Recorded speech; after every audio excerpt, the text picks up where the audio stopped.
अंधार दाटल्याने वाटतो, भूतकाळातील आमच्या आठवणींना पाजर फुटल्याने वाटतो.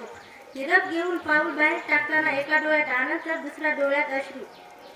आजपर्यंत घरट्यातच होतो, तुमच्या आत घरट्यात निघून जाणार आहोत.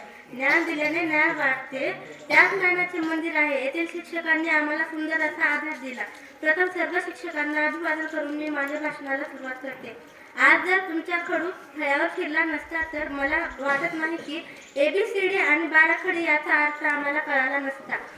येथील शिक्षकांनी आम्हाला ज्ञान देण्याचे कार्य नाही तर आमचे व्यक्तित्व बनवण्याचे आउटऑफ प्रयत्न केले.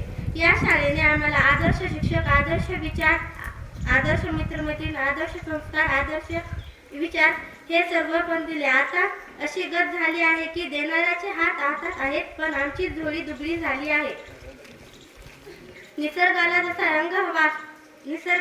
रंग हवा असतो, फुलांना जसा गंध हवा असतो, तसा विद्यार्थ्यांना तुम्हा गुरुजनांचा संघ हवा असतो. आम्हाला प्रेरित करण्यासाठी कधीच कोणाच्या व्याख्यानाची गरज लागली नाही, कारण आम्हाला प्रेरणा देणारे एकमेव स्तोत्र होते, ते म्हणजे आमचे शिक्षक. सर, आम्हाला माहीत आहे की आम्ही या शाळेत खूप साऱ्या चुका केल्या, पण मला माहीत आहे या साऱ्या चुका तुम्ही माफ केल्या असतील. जो जाते थे स्कूल तब उम्रस्त से हम आज जुदा होंगे, आज हम हमारे स्कूल से विदा होंगे. धन्यवाद.